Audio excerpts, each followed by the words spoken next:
We are Integrated IT Group. I'm Doug Holbert. I'm President, Integrated IT Group, and we have Jeremy George, CEO of Integrated IT Group, and his daughter, Emily George. Emily is joining us as a student to give her perspective on the inside. So teachers and principals, be nice.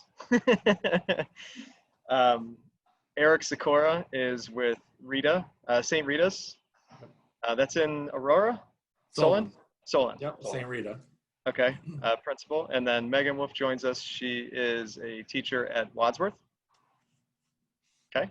And then Cooper is also one of our panelists. Cooper's with our marketing department, helped coordinate the whole effort and everything, and has been a big part in putting a lot of this together. So what we wanted to do today, obviously, Integrated IT Group, we are an IT consulting firm, and we work business to business. We work in the SLED, so state and local government education. We work with anybody and everything and everybody. We support individuals from the businesses and the schools that we support. And what that means for us is that we're very connected to the community.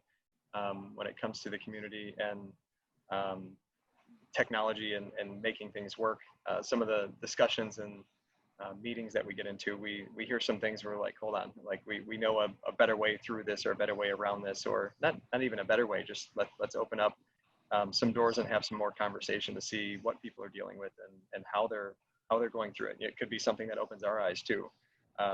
We don't claim to know everything, and a lot of these types of discussions are where that's how we become who we are. So we do a 3-part series, which starts out with like an informal meetup where we get together with the general community. I mean, it could be decision makers, it could be other IT people, it could be anybody. And when we get together, those are informal conversations. We pick a topic. It could be security, it could be collaboration, it could be anything in tech. I mean, that's what we're going to be participating on that side of things. But it helps to have that informal, very in-tune conversation with people, and just keep the floor open to everybody. Let them talk to us. What are you dealing with and what's going on?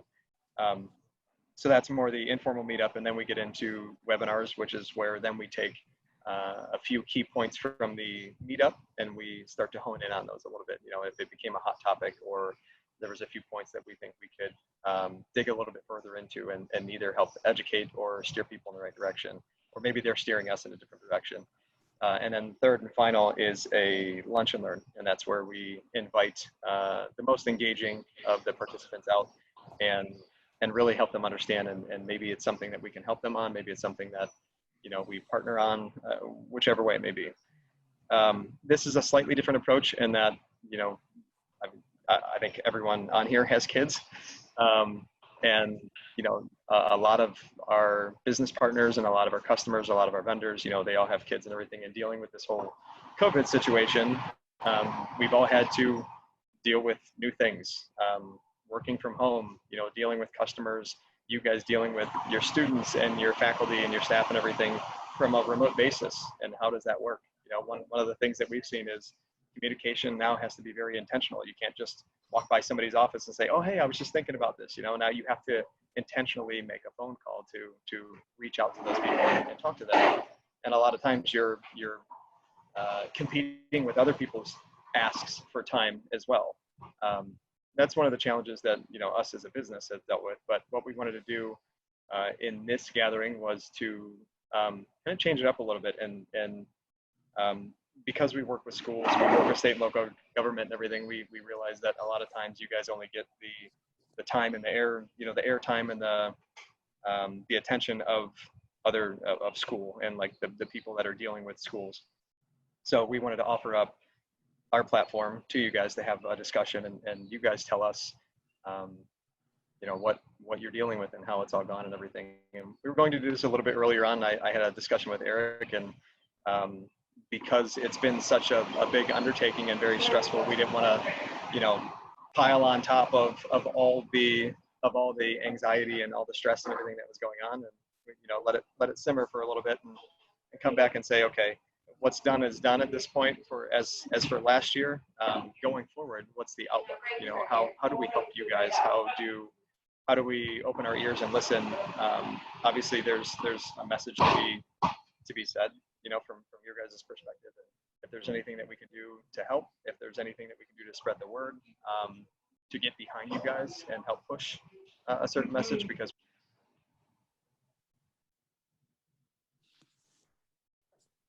oh, might have lost Doug Cooper. Hi everyone, I'm Cooper. I'm filling in for Doug while he's figuring out his connection. So as Doug said, we're really here to help, right? As he touched on a few times, our events are to get a handle on what goes on in the community and the world beyond Northeast Ohio, but also what's happening in very small communities, whether it's just in your office or in your school or in your industry. And so we're here to help, and we're here to help everybody stay informed and learn more about what happens and how it happens, and how we can all get to a place where our operations are strategically structured, and how your connections are always top rate, and how you're developing relationships between each other, between your students, between your coworkers, etc. So with all of that being said, thank you for joining us today. 10 minutes into it now, I think we can really get to the meat of what we're here to talk about, which is the state of education. And unfortunately, COVID-19 hit fairly hard in the beginning of the year, especially the education side of things. There was a lot of challenges that schools faced that were unprecedented and weren't really accounted for before. And it required a very unique set of solutions.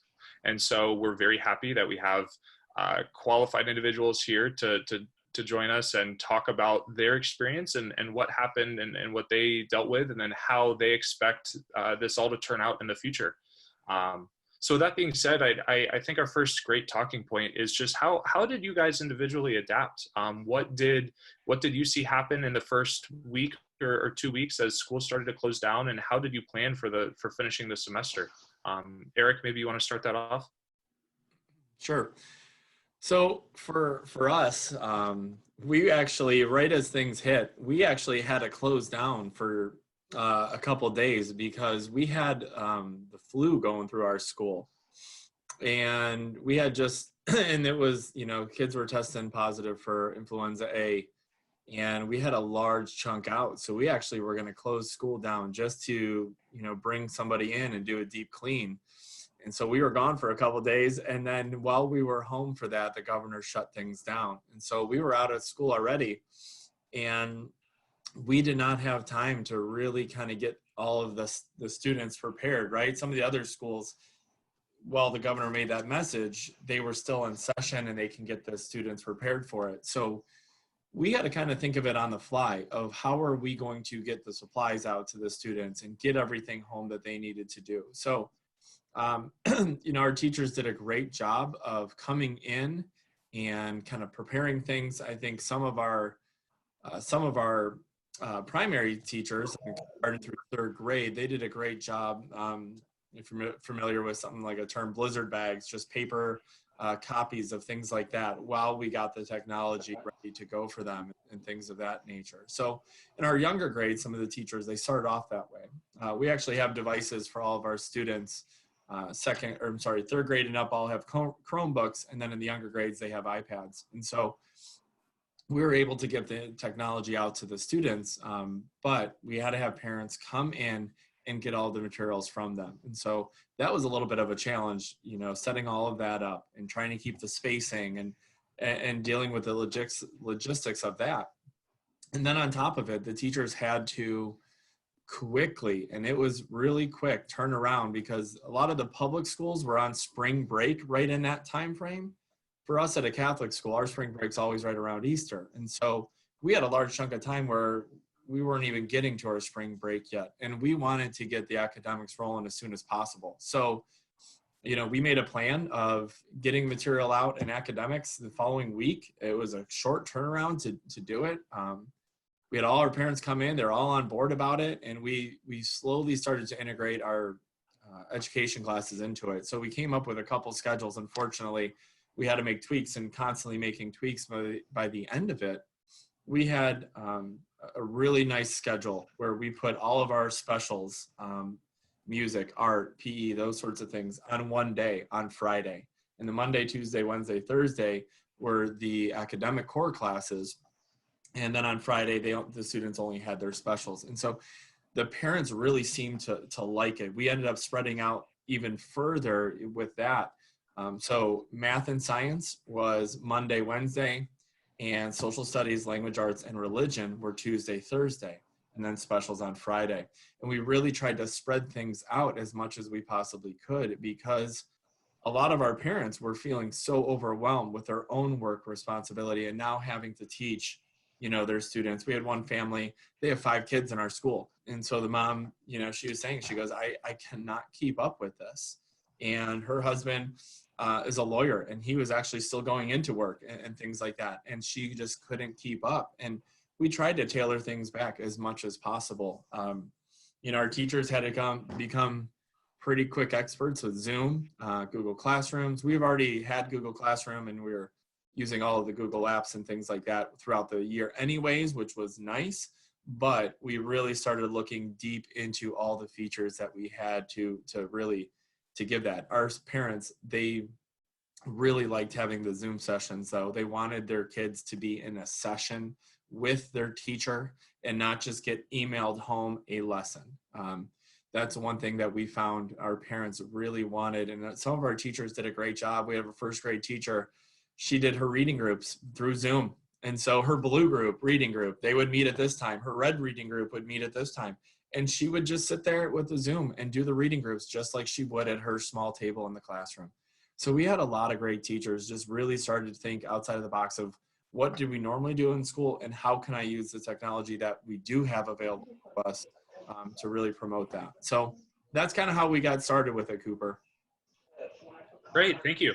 Yeah, it's really interesting hearing all the different unique perspectives that take place, and myself not having children. One aspect that I didn't encounter in my own work was the communication necessary for parents immediately. My sisters are both out of high school, and so I wasn't very in tune with how that was approached immediately. Megan, did you see similar things happen for Wadsworth? Yeah, and I teach, just to give context, I teach 5th grade English language arts in a 5-6 building. But one of the things, just from my perspective right away is once air testing was canceled, we sort of cut out the couple weeks of air test prep that we typically do, before that time. And so that was something I was able to, a lot of parents were really worried about their kids being prepared for the next grade. And that was something a lot of us had to remind them, listen, we're not necessarily covering a lot of new content at this time. It's a lot of spiraling back and, really covering some of those more difficult things and some of that stuff that's really just straight test prep. That isn't my favorite part of the year anyway. We tossed it out the window because there's really no reason for it.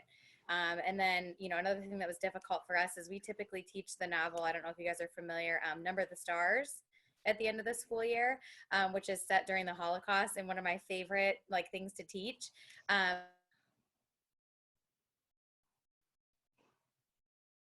Oh, Connectivity today is not our friend. Uh-oh. That's all right. Well, she's continue. reconnecting. Oh, there she is. She's back. There. Okay, go ahead. Oh, okay. Sorry, can you let me know where it cut off? It was right after you said it was one of your favorite things. Or one of your favorite. Okay. Yeah, we actually had the Spectrum guy out today to help us with the internet. So I'm not surprised to hear that things are goofy. So I was just saying, my colleagues and I just really weren't sure if teaching a Holocaust-based novel was, if this was the right time to be teaching something with such a, a serious historical context. So we sort of had to come up with different units to teach that we don't typically teach during this time. But the good news is that, as teachers and our kids, we use tech, all the time. This was our first year of being one-to-one with Chromebooks. So we had already kind of had that mindset of how can things we already teach be enhanced by technology. So that was really good. We already were, we're in that mindset. But, I guess just to provide more context, 2/3 of the classes I teach are inclusion classes. So I typically have about 15 to 20 students on IEPs in my classes, and about 10 more, on 504 plans. And so that was difficult because I feel like I co-teach all my classes with an intervention specialist. And unfortunately, we were not really able to co-teach during this time. She had so many expectations in terms of meeting her IEP minutes that she was working, you know, full time, just meeting with her small groups to make sure that we were in compliance, you know, with those IEPs. So the co-teaching that we've built for years really sort of fell off the table. And I was sort of in charge of the, you know, the direct curriculum. And then she was in charge of, you know, meeting the kids' IEP minutes. And so that stunk because we normally try to keep everybody really together.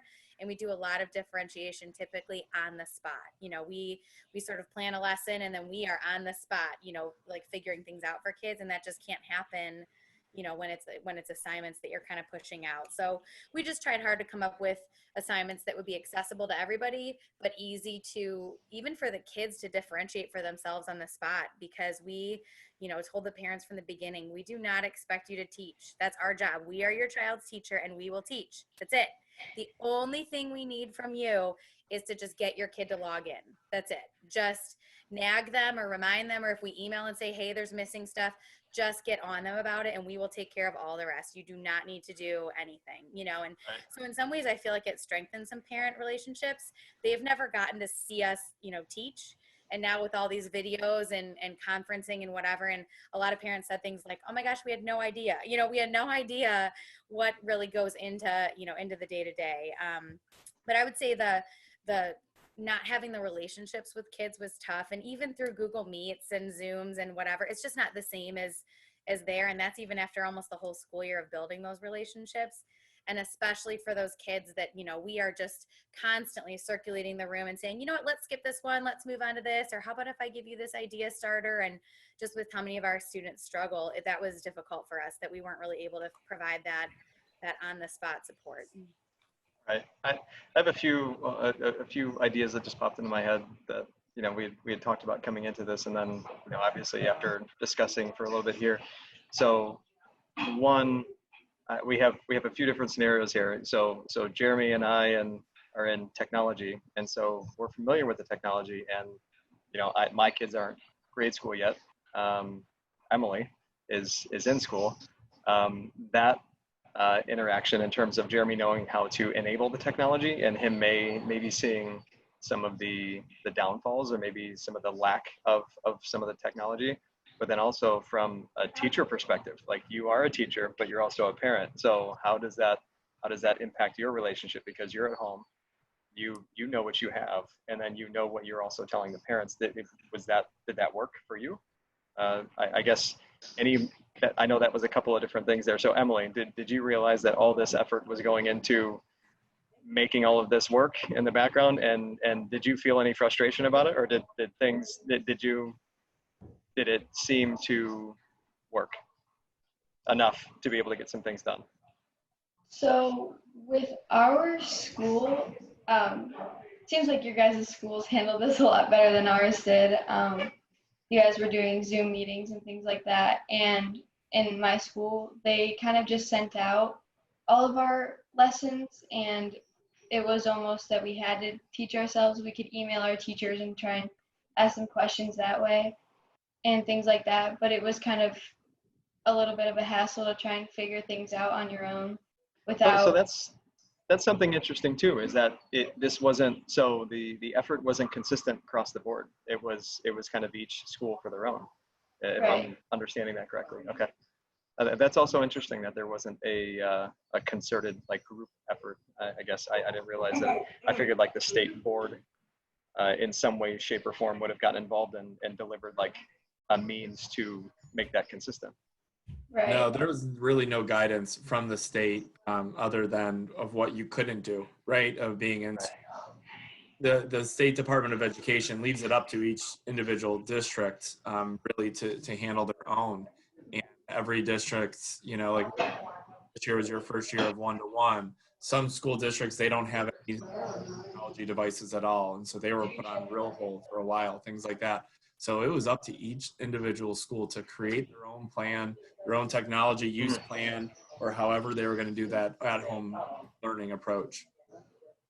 Interesting. Yeah, I guess I assumed that at least for public schools that there would have been a higher level of controls and some checks and balances that happen there. So I mean, but I understand it, you know, because we work with a bunch of different school districts and each one has their different approach to technology, to the way that they deliver whatever they do, whatever aspect of education they're delivering, they do it uniquely on their own. So would you say that that could be a benefit going forward if there was a steering committee or a board or something that got together? I mean, that's kind of what we're trying to gather from this conversation is how can we improve on this going forward, and what and who can we be talking to make things better?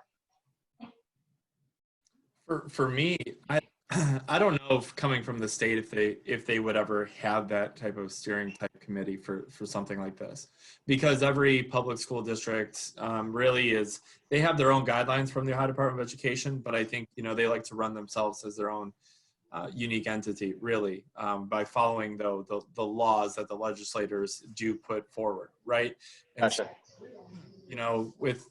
for me, being in a private school and in a Catholic school, we have a little bit or less restrictions, I'm sorry, than the public schools do. So Megan was talking about her parents worrying about the air test and things like that.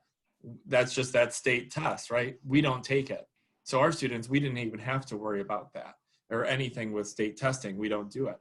And so like right now we have a group that I'm meeting with this summer. I have some teachers and I have some parents that are doctors and things like that. We have a little task force and we are trying to plan out for next school year, for coming up with all the scenarios possible. I know the governor, supposedly it's going to be next week that he comes out with some more guidance with schools, I heard. Whether that happens or not, I'm not sure. But originally he told us to plan for several options, right? In-person school, what we did to end the school, the virtual stuff, or some sort of hybrid where half the students come Monday, Wednesday, Friday, the other half comes Tuesday, Thursday. The following week, it's flip-flops, like an A-day, B-day type schedule. So we're planning all these things, right? What about classroom changes? What about restrooms use? What about cafeteria? What about going to special classes? We're starting that process and really putting forth our plan to try about. And I don't think ODE could do that for every school. Yeah, no, I would agree. And what are there any forums? I was going to say public forums. I know that wording is a little bit off for this discussion, but are there any forums where teachers, administrators, and staff are connected? Like, I mean, I'll just throw a name out there. I don't even know, but like a Reddit or some type of Facebook group or something where you guys are getting together. That way, each school district isn't reinventing the wheel for themselves. Like, this should be like, if somebody has a great idea, I mean, that should be communicated, and that way it's easily adopted. And it's usually not the first of an invention that's the best. It's usually the second or third revision of it that is, the best. And so somebody comes up with a good concept, and then you enhance or improve on that, and then it becomes better. And then you do things like this, where we have a student, we have a parent, we have a teacher who's also a parent, we have principals, we have all the different perspectives that come together to have this discussion and kind of fine tune that approach. Is there anything like that right now? So for us with the Catholic school, we have a meeting every Wednesday in the morning with all of the elementary schools in the Cleveland Catholic Diocese, and we meet together and we got guidance from we have a superintendent just like a normally school district would, and they created this team of principals throughout the Cleveland Diocese to create this checklist to really start our process moving forward. And then we meet each Wednesday and we kind of, all the principals are coming together, we all talk and we all share our ideas and do that sort of thing together that way. And then me personally, I started this a few years ago because when I started, before this job, when I moved back to Ohio, I was working for the Educational Service Center, Northeast Ohio. And I wasn't teaching anymore. So I'd go into schools and I would give presentations. And I really was missing like my own PLC, but professional learning community. I didn't have anybody to really go into. And so I found it through Twitter. And so that your thing, as you were saying with Reddit pages or that sort of thing, I've really found my professional learning communities with other principals and things like that through Twitter. And through those discussions, they have Twitter chats, weekly. And you go there and they have questions and everybody's answering through Twitter, that sort of thing. And that's where I've really kind of gone to for my own professional learning community to get some more ideas for everything that's going on. Interesting. I've been in technology for how many years now? I don't understand Twitter still. I try. I just don't. Megan, how is it being a teacher and a parent and Yeah, all the above. my girls are going into 3rd and 5th grade, and then my husband is also a teacher. So we really in a different district. So I teach in the district where my kids go, but we're at different buildings. They're at the elementary level, and I'm at the intermediate. And then my husband teaches in a different district, middle school. So kind of between the four of us, you know, we really had a range of experiences, and it was really interesting to see how differently our two districts kind of went about it. Even though I would say they're probably pretty similar. I mean, my husband teaches in Brunswick, so a larger district than Wadsworth where I am, but still pretty, you know, pretty similar in terms of like socioeconomic status and stuff. And but they I went don't know about anything about Brunswick. what? I don't know anything about Brunswick. But they really went about it differently, and I wouldn't be surprised if the fall looks really, really different, you know, for them versus us. But I know in Wadsworth, they created like a committee, and anybody could be part of it: teachers, parents, community members. I did not join. If I felt like if they needed me, then I would be happy to. I just, you know, the only reason I considered joining is because I don't have crazy strong feelings about whether we should be in school or should be virtual. I think I can make it work no matter what it is. I think I can make anything work that they feel is best. And so that was the only reason I actually considered joining, because I feel like a lot of times the people who join are the ones who are like die hard, have really, really strong feelings. And sometimes having people in the middle that can see either way can kind of be helpful. But the last I heard, they had almost 100 people in this Zoom call committee. And so I just thought, you know, that sounds like a lot of, you know, people and a lot of time. And it sounds like they're going to split into subcommittees. And a lot of people that I talked to just felt like, man, I feel like we're going to put in a lot of time and just don't, you know, we don't know what's going to come down from the state and how much sway we're actually, you know, actually going to have. So I expressed that I'm happy to help with anything, but I didn't like join the official committee. So, but I feel like our superintendent does he's an extremely thorough and detail oriented superintendent, very, very well liked by the community.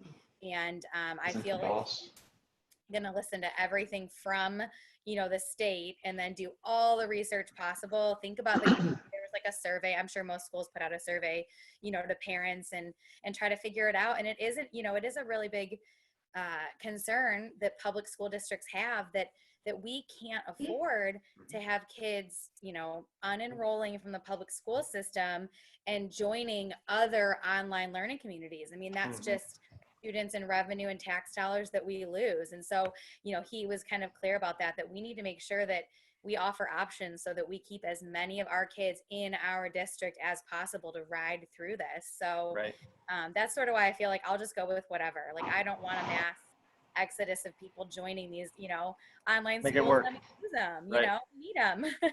put your gloves on and get ready for some work. Yes, exactly. And that's how I feel with my own kids too. Like, whatever it is, we'll handle it. And it, you know, there's so much heated controversy that I, you know. So how do you handle that this is gonna, I don't know. I'm not a teacher, never been a teacher. I don't live with a teacher. So how do you deal, or how does that work in your house, having two teachers? So you're teaching all day and then you're teaching at home all evening. Like when I come home from work, I take off the work hat and then it becomes kid hat, you know?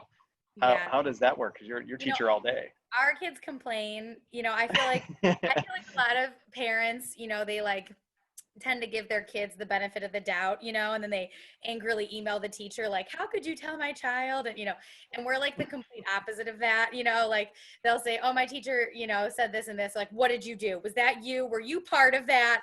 I know you were breathing somewhere near this issue, like you're grounded, you know. But we really just try to put a lot of it on them. And that was the same with the digital learning. Like, we're here to support you, but we're not doing it for you. If you have a question, then we will help you. And if we can't help you, then you can email your teacher. I'm not emailing your teacher. You know, you can initiate, you can advocate for yourself. And I feel like those are more important lessons sometimes than the academic lessons of just how to, you know, how to figure out what's my question, how do I ask it? And we've done the same thing even when school was in session. You know, if you're upset about a grade that you got and you'd like to ask if you can retake your math quiz, then go ask your teacher. It's like, communication. yeah, that's not something that we're going to take care of. We'll coach you up. We'll help you figure out what to say, but like that's on you. You've got to figure out if it's important to you and how you're going to handle it.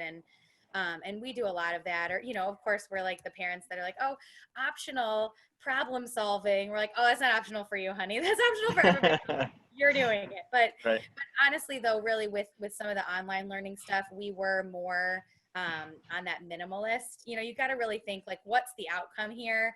And if you're stressed and you're crying and whatever, well, then no math worksheet is really worth it. So we're gonna sit down and we're gonna do it with you. Where, you know, my second grade daughter would get really frustrated. Some of the math videos are really long, and she's quick, like she's got it.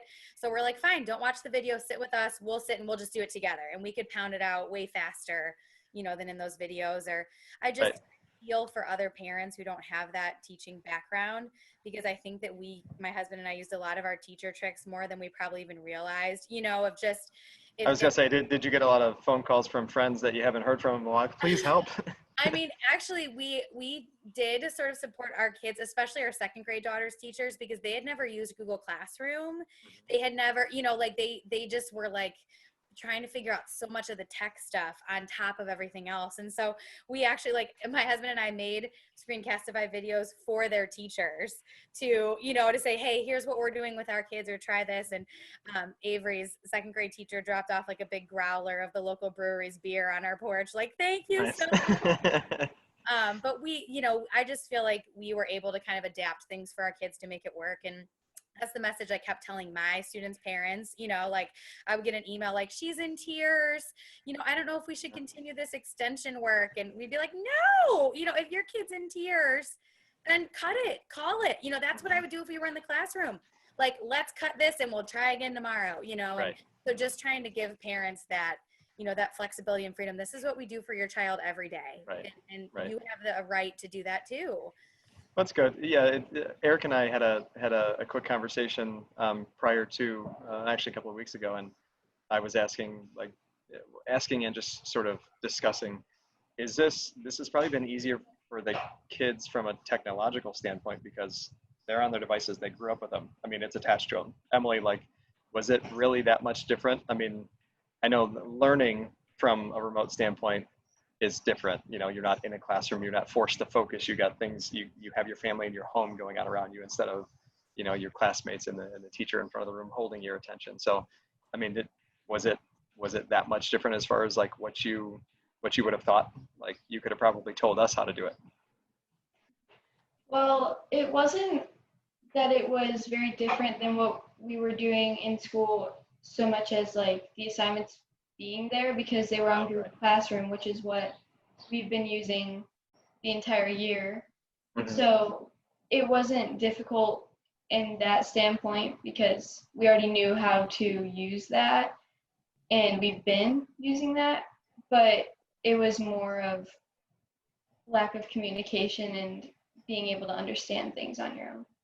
Yeah, and I think that's one of the things. I mean, even in business and all of our, you know, all of our customers that we work with, whether it's private, public, you know, school, business, all of them have said, you know, communication.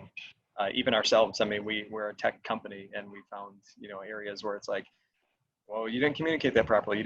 We have 75 different ways that we can communicate this. I mean, you can chat it. You can do this type of thing where it's a video conference. We can email it. I mean, there's tons of different ways that we can communicate, but unless it's intentional, now that we're not just sitting next to each other, it doesn't happen. And a lot of those times where it's like, well, yeah, okay, I need to mention this to so-and-so. And then you get on the phone with them and you start talking about one thing and forget. It's not as convenient. You know, you do have to be intentional with communication. So yeah, no, I can appreciate that. So if I can jump in here, Emily, how has the communication from your school been in regards to the upcoming school year? Have you heard about the general plans of returning in the fall? Or as Eric kind of touched on, is there a plan where half the students will be going one day or another day? Are you going to be remote? What have you heard?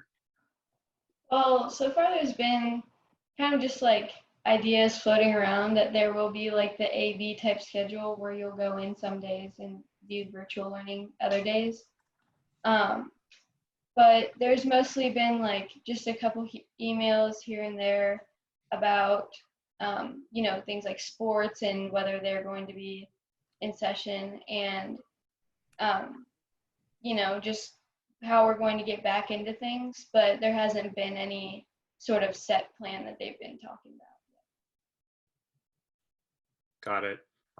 And although he was unable to join us, we were going to have Justin George on here as well, get the whole family. And he had mentioned he's a baseball player, and he had mentioned that currently for their practices, they're actually getting their temperature taken every practice. They have to wear masks. They're separated into groups. And so there's a lot of greater restrictions on sports itself for them to continue right now. And it will be interesting to see if those do continue into next spring. I anticipate we'll see at least a bit of it in the fall, but that'll be interesting to see what comes with that. Thank you.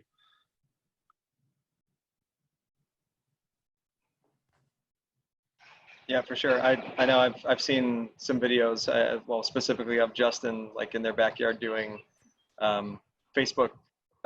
Is that what you guys were using, Jeremy? The pitching coaching that you guys were doing?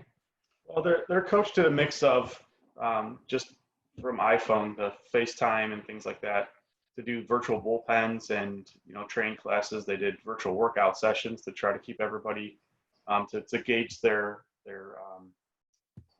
continuation on the working out, to make sure that they're holding their end of the bargain, as the coach likes to say. I'm putting my time and effort in, and I expect you to meet me in the middle and do the same thing. So yeah, they were using other tech platforms as well. I think Zoom, they did a virtual lift off one day on Zoom. So it's kind of neat little things to get everybody together, but how they use tech for it.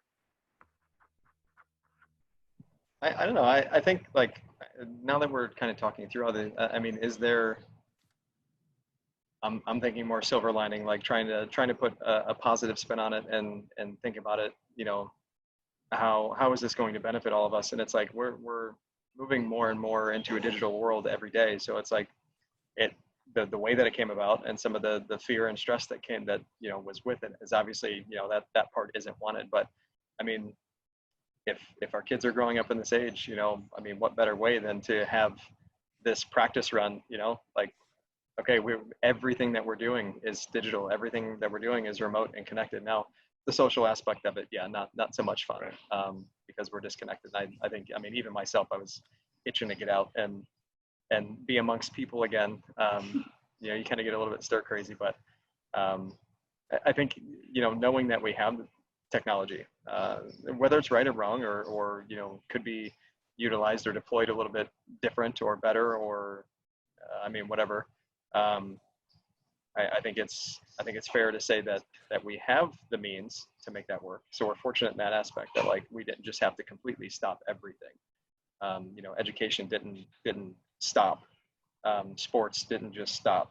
We're still able to continue doing some of this, and a lot of that is due to tech. And also, I mean, even a larger part of that are the people that are involved.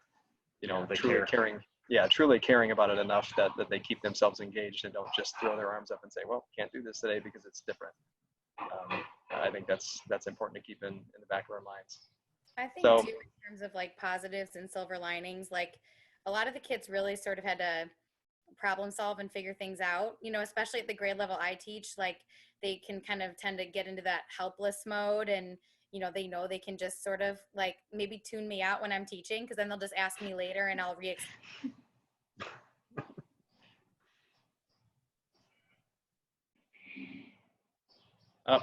Emily, or sorry, Megan, your video or your audio dropped out for a second. I also think they learn to use their time efficiently.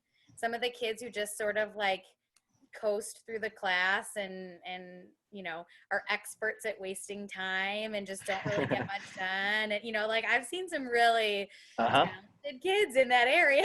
But honestly, when it comes down to it, like, this is your assignment, this is what's due today. If you want to flop around and waste your time, then you're only hurting yourself. Like with me not being there to differentiate at every moment, they sort of just kind of had to figure it out. And I think in some ways that was really good for some students.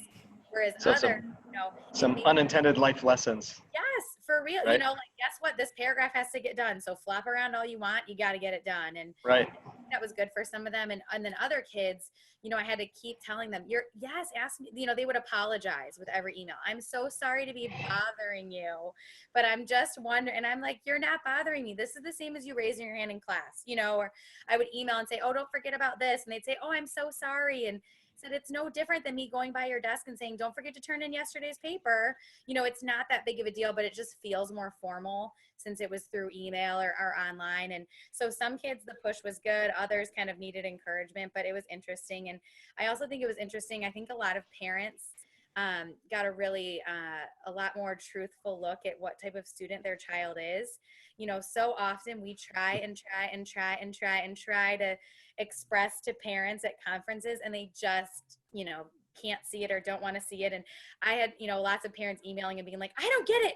I've given him 50 ideas and he just won't do a thing. And I'm like, I know, you know, we talked about this a couple times. And, you know, so I think it was good for parents to see and to realize at the end of the day, there's only so much anybody else, teacher, parent, otherwise can do. When it comes down to it, the kid has to figure it out and make it their own and do the work and do the learning. And, you know, the parents were able to see how much, you know, time was put into our lessons, and the parents are helping. And sometimes the kid just wouldn't, you know, take their own step. And I think that was so helpful, you know, for a lot of parents to see.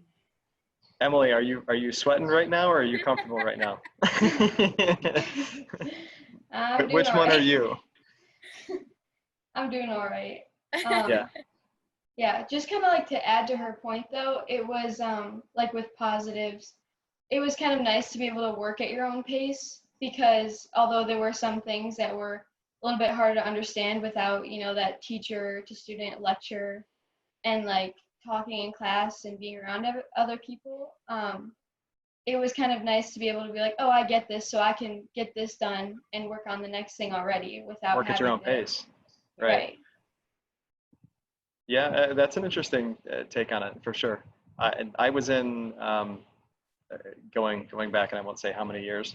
Everybody on here knows anyway. Going back, the elementary school that I went to had a 2 split grades. So when I went into first grade, I was in a first and second grade class. It was a split between 2 grades, and then my second grade was also split between second and third grade, and it was the faster paced of the lower grade and the I guess the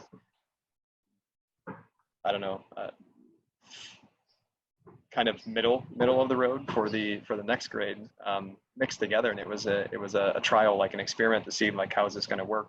Will we advance the younger student faster, or will we hold back the further grades? And I don't know what the actual results. I'm sure there was some type of study and results that came out of that, but I know I feel like, you know, going through there, then the subsequent years, because I still stayed at my grade level going forward, but I was in the younger grade that got pulled forward into like the second grade one.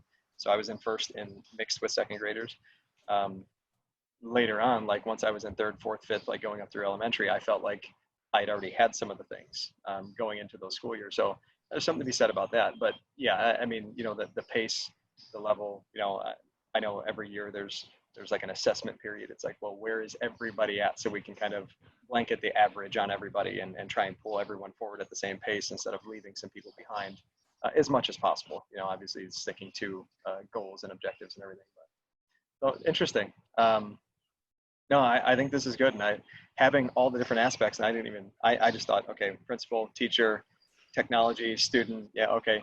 But now thinking about it, like, Megan, you have 2 teachers in the household and your hands full of kids. Eric, you got kids at home and you're a principal. And then, you know, technology people having kids at home and also teaching them and how we're all using it. So, you know, Doug, too, and with that, you know, my wife's also a teacher. She's an elementary school teacher for Mayfield City School. And, you know, exactly, you know, teachers, they always find other teachers to be around. Right. You know, what we found was really different school district. Yeah, she's in Mayfield City Schools. And okay. It's all in there. So public. Okay.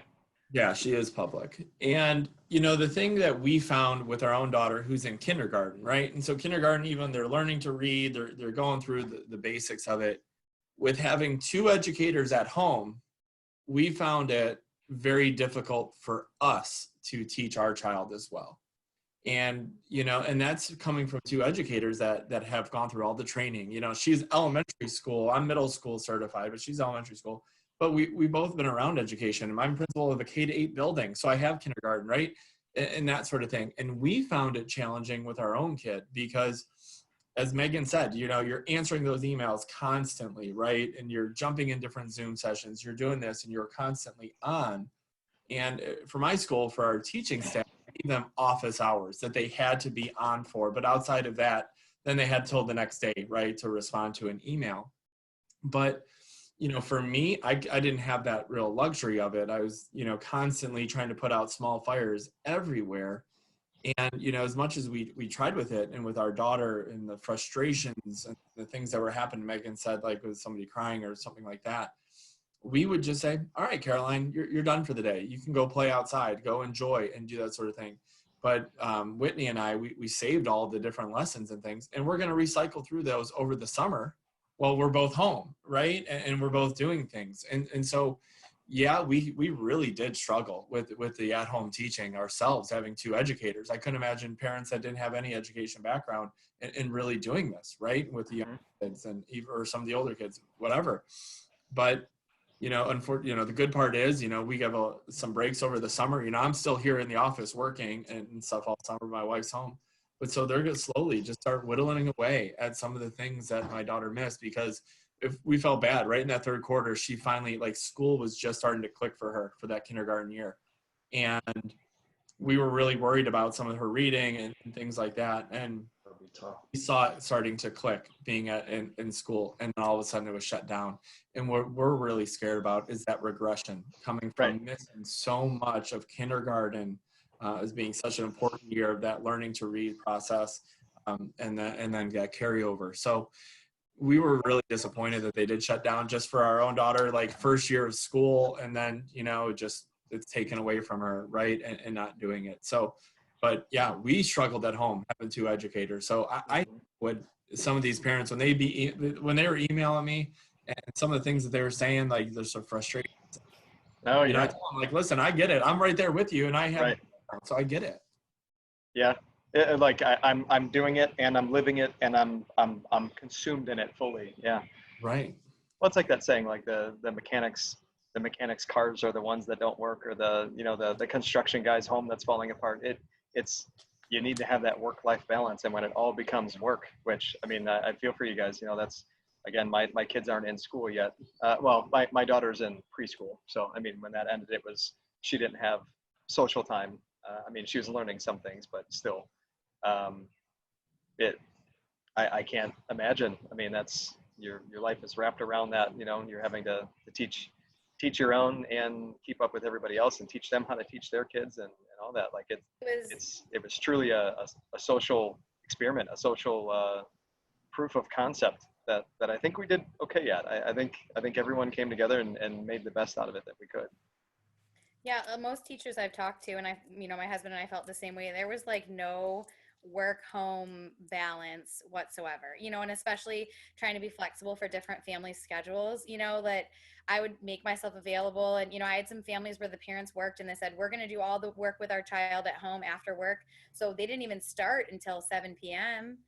So I would be replying to emails, on my phone, laying in bed at 11 p.m. And it's not that they made me feel, guilty about it, but it's like, if that's when you're working on it, I want to be available to you. I don't want to make this, harder for you and you have to wait a whole nother day. And so, I'm already somebody who struggles with like the work home, balance, and it was constant. I mean, it was really hard to like put. Well, why didn't you listen in school? Right? Why didn't you just listen the first time? Why am I having to do this now? Yeah. I don't know that the kids had that same feeling, because they were able, it was good for, I think, kids to be able to think, well, I work better at night, so I'm going to do this at night, but then, we had other kids who were like, you don't post the lessons till 7 a.m. Could you post them a little earlier? I'm like, earlier than 7, and that was even the case. My husband teaching like 8th graders, he would get assignments turned in at 3 in the morning, 4 in the morning, 5 in the morning. So kids got to kind of pick what works for them, which is great. I'm naturally a night person too. Right. But for us to like try to be, available, or even just knowing, could there be an email in there? Could be a question in there. Like, that's my personality. Like, I have to check. And so that was literally every waking hour was that. And then, like you said, on top of like helping our kids or, supporting that. And that was definitely a challenge. And I mean, teaching your own kids is a different beast. Your kids have a different relationship with you. And I can't tell you how often I told parents to use me as a threat. Your child claims like, I don't have any ideas, whatever. I'm like, then tell him, fine, I'll set up a Zoom with Mrs. Wolf and she'll meet with you and go over ideas. And I said, it's not a bluff. I really will. Right. But like, never mind, I'll go with your idea, Right. Suddenly mom's ideas aren't so bad when, and so it's that whole, especially as kids get into the middle grades and your parents are lame and don't know anything and they're terrible, and so that dynamic is difficult for sure. Well, I mean, it's work-life balance for them too, and I mean, but from their perspective, it's school-life balance. When they're at school and they have to put, I mean, I remember, walking out of school at the end of the day, you're like, oh, okay, I'm done. Like, the last 10 minutes of the school day, you're just like watching the clock, like waiting for it to go away, so that you could go do your other stuff. And it's like, okay, well, I'm doing my school during the day, and then when I'm done, now I also have homework because we aren't as efficient throughout the day now. Right. And yeah, so wow. I mean, some completely different aspects and it's just angles that hadn't even considered. So I mean, we focused on we had kind of three parts of what we wanted to talk about, and that was focusing on education, like how did the schools adapt, what resources did you guys utilize? We touched on that just a little bit. Was the switch difficult, and from teacher to student? What would you improve if you went through it again? Has learning evolved since you were in school, as far as like how fast paced and the way that we're doing things? That was kind of the question. Like, Emily, was it really that much different than what you're doing already? Just the fact that you're sitting at home doing it instead of, they have all these online portals where you log into, and that's where your assignments are and all that. That didn't start for me until I was in college. Everything was paper and pencil, and, fill in the dots with a number 2 pencil, and now it's log into this online portal and click a few buttons, and that's what you're doing. So, I mean, with Megan, out of the 3 of us that went through Brunswick, did you guys have any devices at all? Because when Doug, and I know Doug's one above me, you're one below me, but I'm a dinosaur. Out of the 3 of us, right? Right.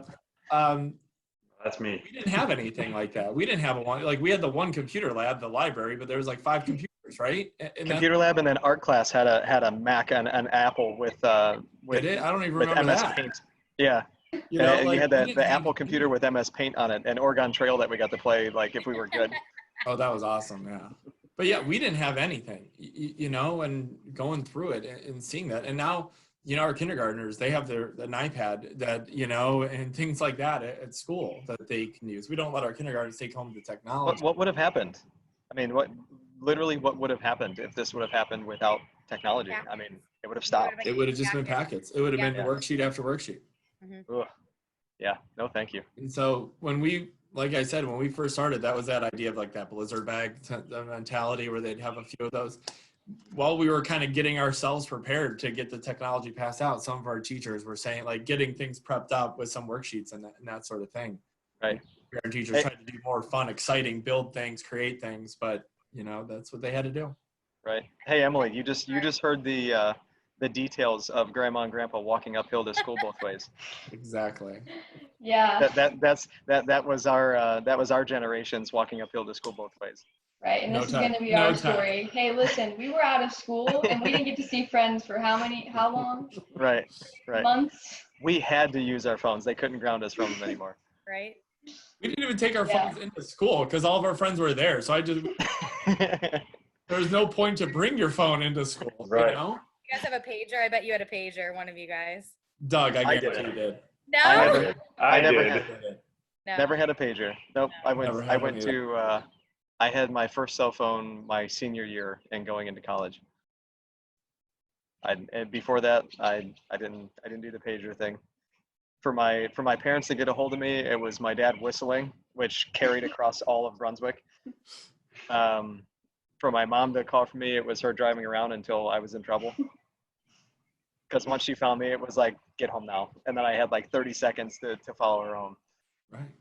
But yeah, no. So the education part, that was interesting. The whole work-life balance, the student life, sports, extracurriculars. We covered some of that. The tech side of thing, and by all means, I mean we can still float back and forth. I have plenty of time still carved out. Just wanted to make sure we kind of hit the three categories and as many of the topics as we can, because I think this is, I mean, I'm learning right now, and this is fascinating to me. But also, as my kids are starting into their school years, I'm going to have a leg up on the situation because I've been through this. You guys were the pioneers of it, so thank you. But focusing a little bit on tech, like how did tech help? Where did it fail? What were the biggest challenges? Like did you find that teachers and students were having problems? Like, I know Zoom is pretty easy. It's pretty turnkey. Like, you install it, you hit go. But I mean, we've still had, even us with businesses being in tech, like people have challenges with that kind of stuff. So what were some of the biggest challenges that you guys faced as far as from a technological standpoint? Emily. I can talk about for the whole school. Megan can go into detail for like specific classrooms. For us getting the school kind of pulled together for the technology piece, we were lucky to have the one-on-one with the students. So that was pretty easy. We just had to get the, parents and students to come in and get all their technology, because before this, we still left the devices at home. In the past, they did let the students take it home. There were so many coming back broken, right? And so doing this, we did send them home. And so it was third grade and up, had their devices sent home to them. And they were able to hop on their Google Classrooms or wherever, the Meets or the Zoom sessions, and that was pretty easy. Doug, I think I told you when we first had that conversation, for us, really Zoom was that Band-Aid for us. It was easy enough that we could all just jump into it right away and have face-to-face conversations with our kids. And so we went through that. Teachers hopped on Zoom, started doing it because we realized quickly that our parents were they wanted those live teachings. They did not want just assignments sent home and be done that way, right?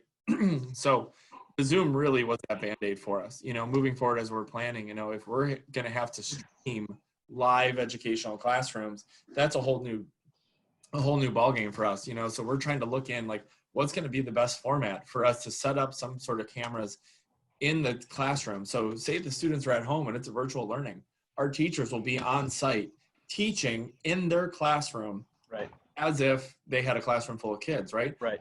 How can we then broadcast that and do that? And Zoom for us, I don't think that would be the best case scenario, right? To be able to do that and then get interaction from our students as well. Like, we want to be able to live stream that and have that interaction with our students.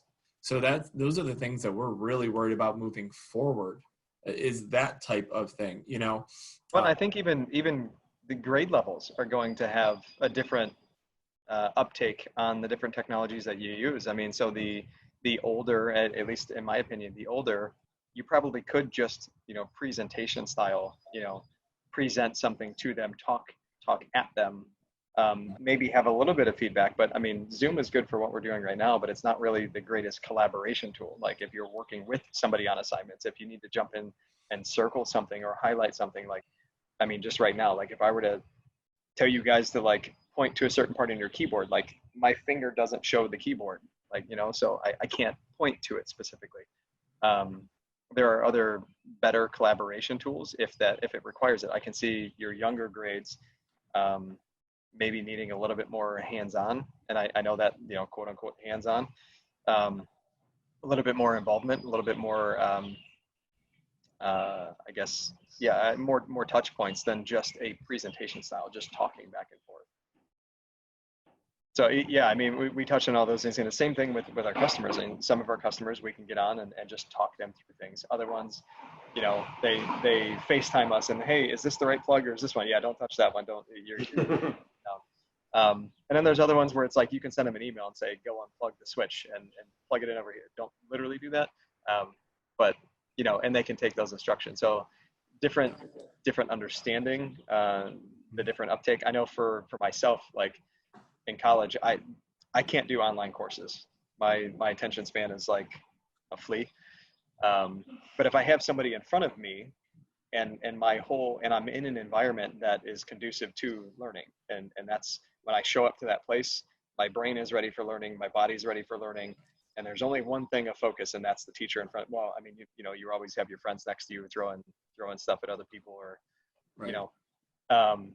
But you have a point of focus, and that's what you're there for. So you just physically you prep for that. Sitting at home, I mean, even now, like us working from home, when I'm in my home office, like I have my home office stuff in there as well. So I got my little gadgets, and I got my sports stuff over here, and I got some projects that I'm working on. And it's like, you're in between two different appointments, and instead of critically thinking about the next appointment and maybe putting together an agenda for it or something, you're like, yeah, I'm gonna go play with that gadget. I'm gonna go toy around with something, or I hear my kids in the background. I'm gonna go see what they're up to.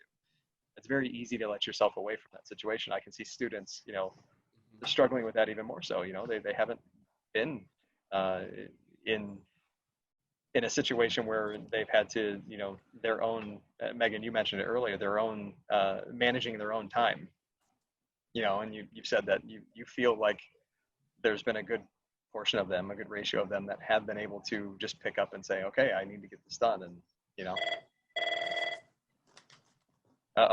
important phone calls. That's that parent calling you. No, it's not. It's something else I got to deal with. Not a big deal. Gotcha.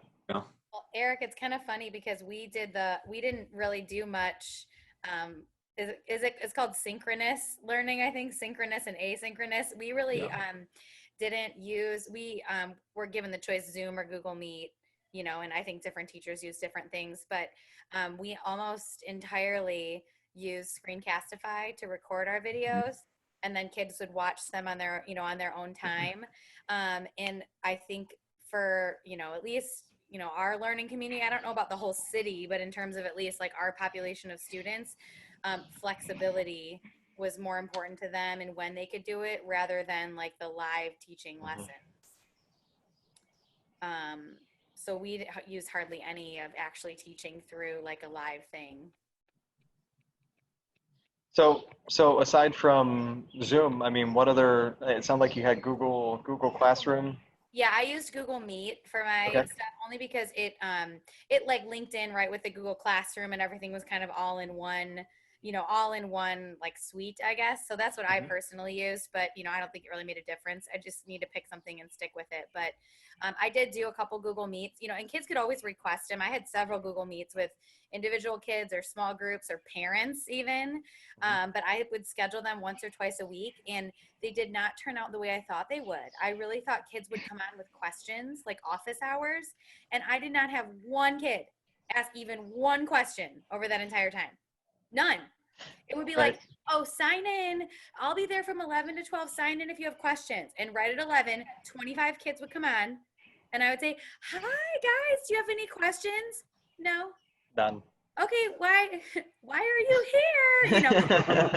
It really just became like a social thing. Like it became like babysitting. So I started planning games. We did like scavenger hunts or competitions or whatever, and that was it. That was the only thing we did in those live meetings, was just, and that's what we told the parents, like, please don't force your kid to come. If they're not comfortable or they don't want to come, there is nothing academic happening here, I promise you. But sometimes a lot of kids' younger siblings would come in and it just became a social or connection piece, and all the learning was done with like pre-recorded videos, posting them with the assignment, and then, going back and forth with questions. Or usually if a kid emailed a question, I'd say, well, let's hop on a Google Meet and we'll talk about it, but really nothing else class-wise. I think I taught one lesson that way just because it worked well. It was a lesson with some optical illusions. So I wanted them to like call out what they thought it was, and actually see a fun lesson to teach like in real life. And it really wasn't very fun on the thing, like there's that awkward pause and who's gonna talk, and well, I'm muted and my screen froze. It like ruined the whole dynamic. So I think small group, like reading groups might work, like Eric was saying, and my daughter's second grade class did that, and that seemed a little bit better. But trying, imagining a classroom of 25 kids, and we're all on there, it did not vibe. And I feel like it took away a lot of my teacher skills. I typically have kids with a lot of attentive issues and whatever, and I handle them in different ways. And all of those strategies are like gone when you're online. I can't near them. I can't give them the look. I can't put my hand on their shoulder. I can't point them over to the, the little like nothing. There's nothing.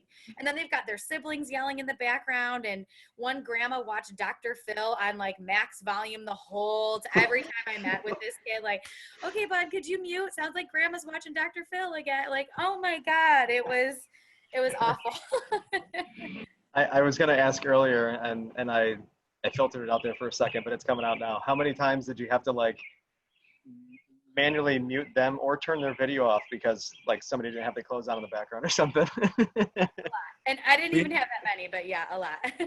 We had our 3-year-old walked in as Whitney was doing a live Zoom session, completely naked, and she couldn't find her underwear. And she's teaching. She's like, "Don't mind the naked toddler in the background. I'm sorry." Like, Right.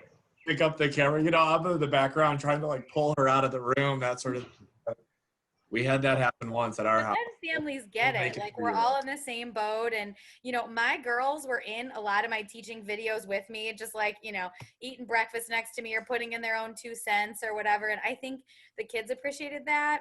And the parents like got it. Like, I'm right in the trenches with you. Like, I am working with my kid right next to me, just like they are. And so I think some of that, like, I didn't really try to like hide it. I'm not in my professional classroom. I'm at home, and so are you, and this is part of the context of being at home. Well, it is, sorry, that was a seat next to me. It is interesting, though, that even though we got pulled away from the interactive social situations that we were in, it sort of humanized everything. We're not so robotic, teachers teaching from home. Oh, you are a mom, you are a dad, you are a, you do have a household to take care of. You're not just a teacher that shows up and, robot, vomit all the stuff that we need to learn out there. And then we're all supposed to uptake it. Like you are a person too. So I think that. I had a question. Everybody into your own home. Right. Yeah, did your teachers also live teach the students, like Megan's? Yeah, so that's what we would do. A lot of, Megan said, a lot of it was Screencastify. Some of our teachers use Screencastify. Some just created their own YouTube channels, right? And would have videos and that sort of thing. But our teachers did a really good job of doing mix. So they would have a lot of videos that would kind of help out on, if there was some sort of problems. Like, I know this is going to have a problem, so we're going to go through this, and have little videos as resources.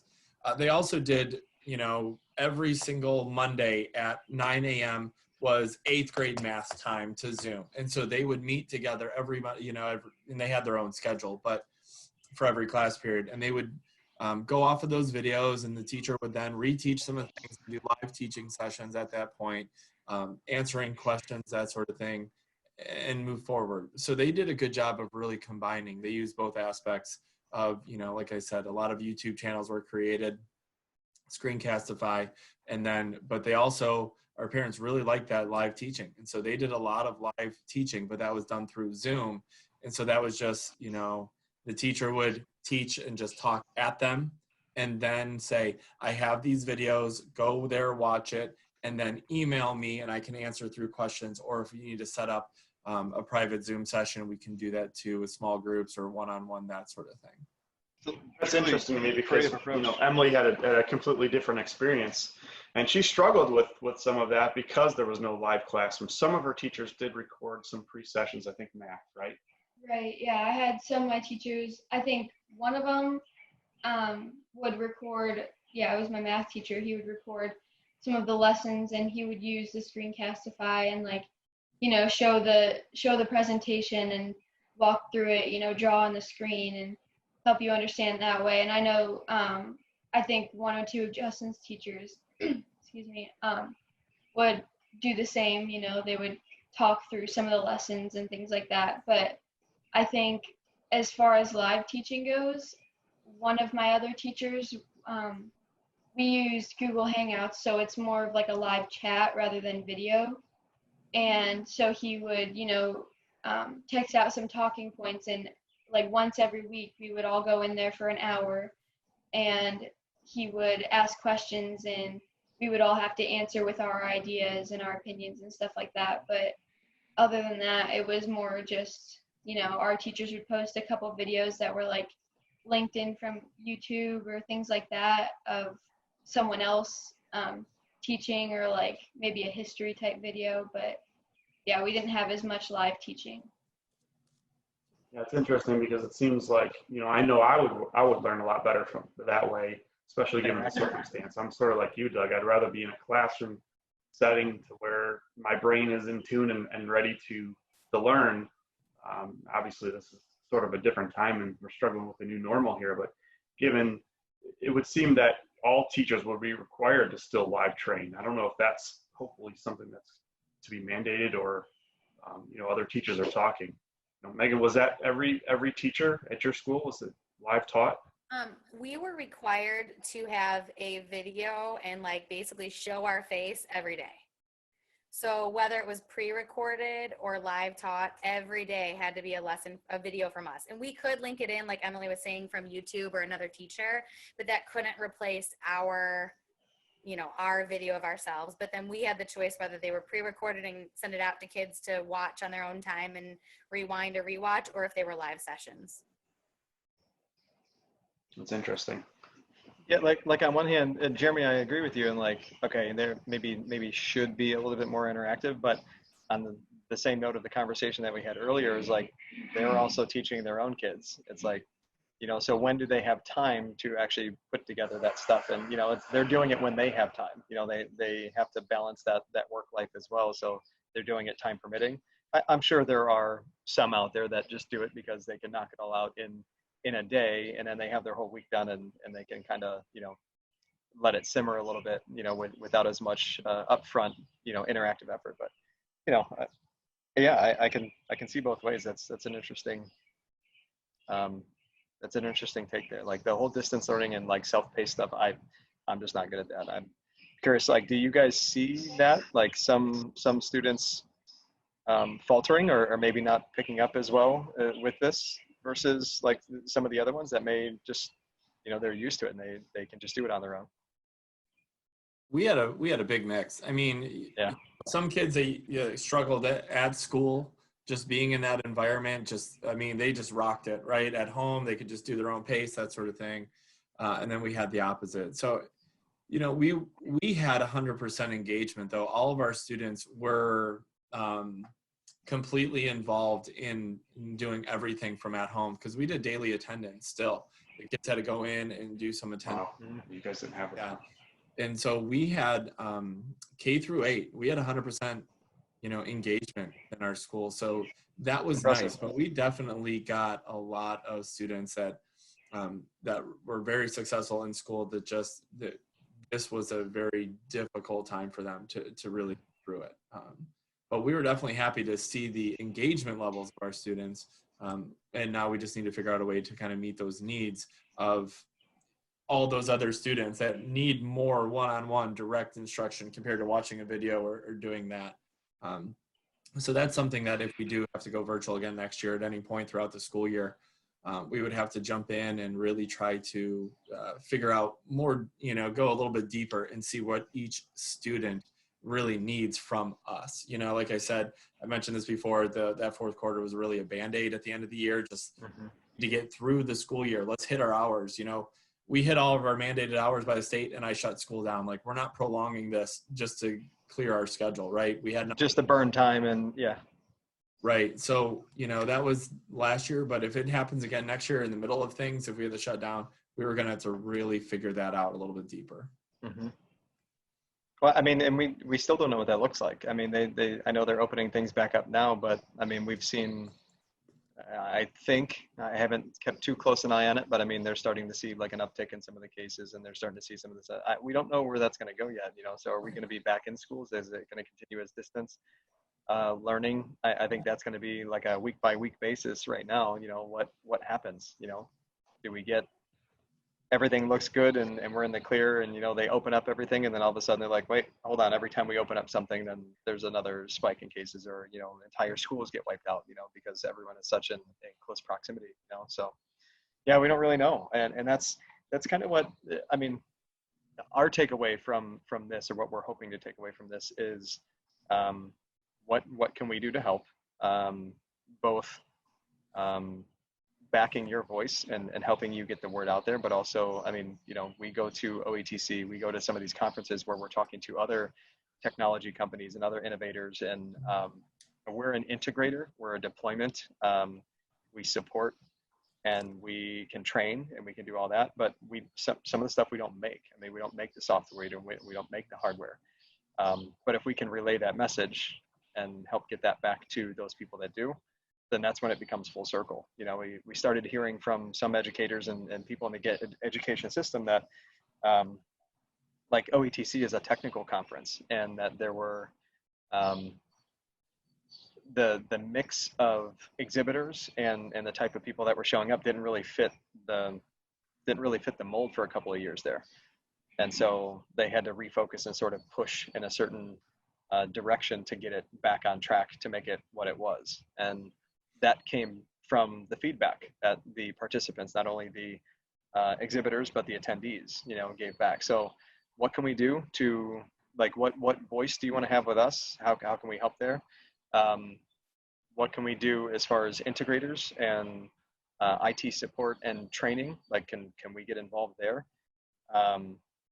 And then long term, I mean, you know, everyone here is a parent, you know, so what do we do as parents to also help facilitate, you know, and make this an easier process? I think it's a good thing that we had this kind of forced run through.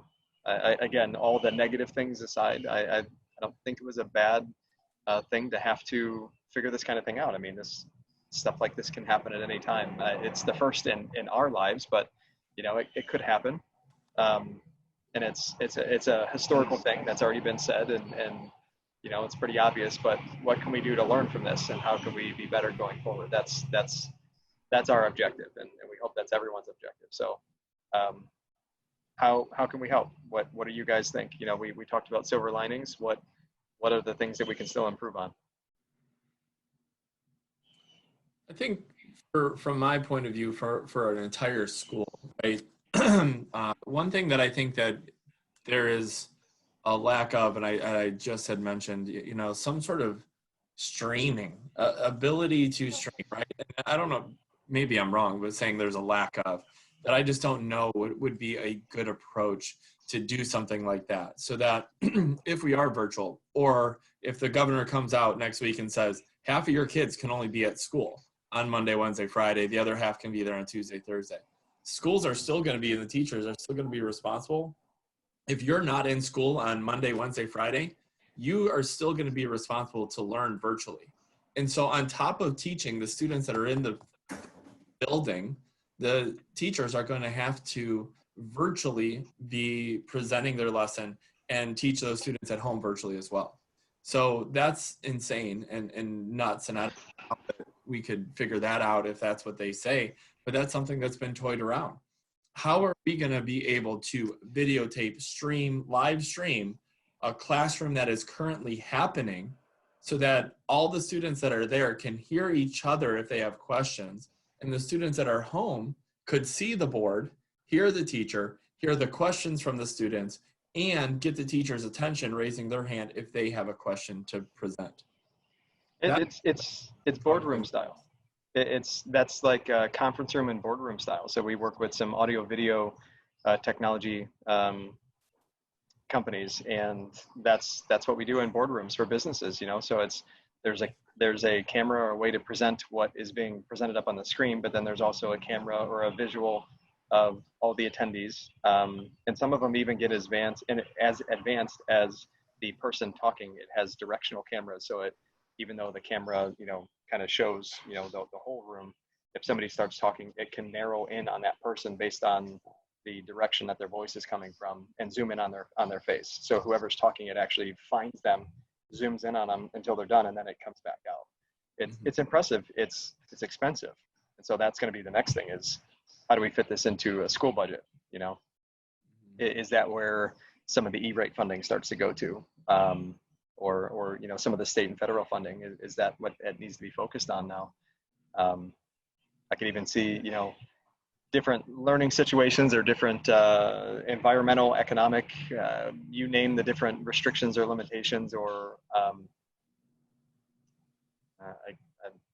searching for the right word there, but just different situations that may call for somebody, you know, having to learn from home for a certain period of time. If that technology is there and it's available, you know, that could definitely be a benefit going forward. So Some of the things at Emily's school, you know, a lot of the kids did not have, you know, devices at home. They don't take home their Chromebooks, and they only have a limited supply. So, you know, we found ourselves, you know, purchasing and donating some additional devices for you know, some needy students and kids. So, and also internet. I know Spectrum jumped in and provided some home internet for some students that didn't have that.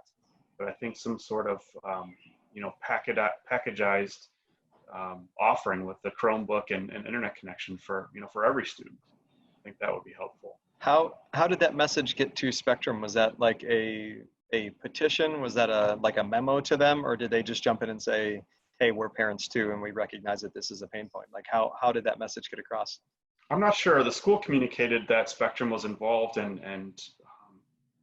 had offered for, you know, to take a poll on who needed internet, who didn't have it, and offered, you know, whether it was installing internet in their home or giving them some sort of, you know, MiFi type device that they could utilize. So it sounds like it was an advocate from inside the school system. Probably. Yeah. Okay. Yeah, I can see that. And that's what we want to do is I mean, you guys have a voice yourselves. We want to extend that for you into the other areas, into other industries and all that. So if there's anything that we can help you do or accomplish, I mean, we'll get behind it as much as we can. We all have kids. We're all incentivized. I mean, we're in it together. So few last pieces here. Let's see, programs and services. I just want to make sure we hit all the main points here. Are there new areas to focus attention on in the upcoming school year and beyond? We kind of touched on that a little bit with the technology and everything.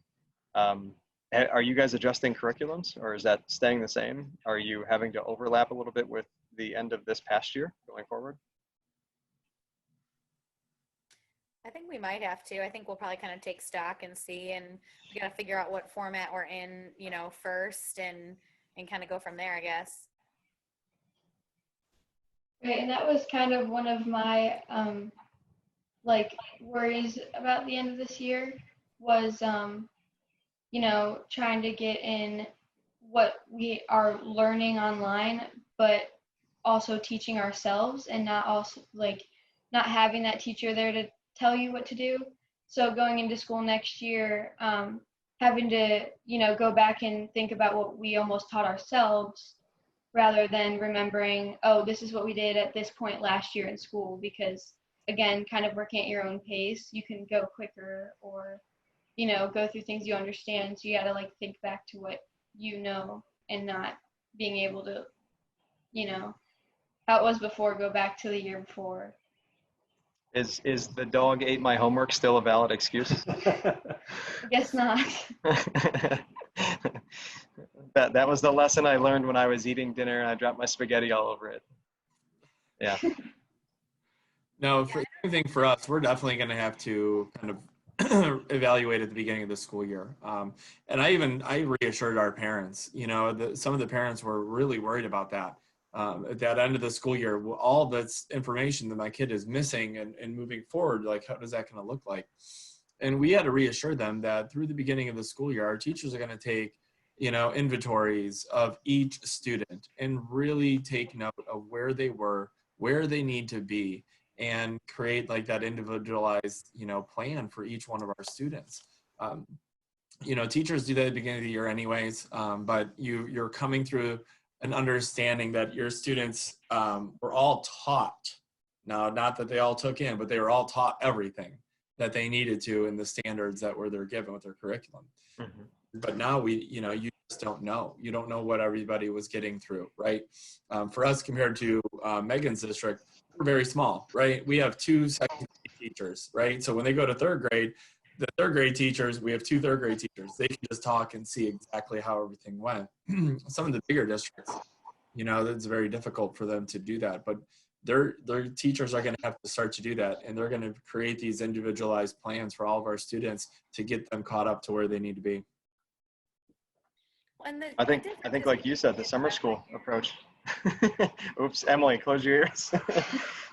The differences between kids every year is so vast. I mean, it's huge. Like I've got kids reading at a first grade level and a 10th grade level every year, you know? So I don't think that a 3 months of anything is gonna drastically make that big of a deal. I really don't. It's, you know, even maybe some individual kids will really have a hard time, but from the teacher's point of view, I won't know if those kids would have already been struggling before, or if they are because of the shutdown, or, you know, like I don't think that I'm going to see globally, when I look at my student population, I think that the highs and lows and everything in between, I think it's going to be the same mix up that it always is. And even just thinking about which kids thrived in this environment and which ones struggled, I was thinking about that when we were talking about it earlier, and it really was not ability based. It seemed to be a personality thing, you know, from different.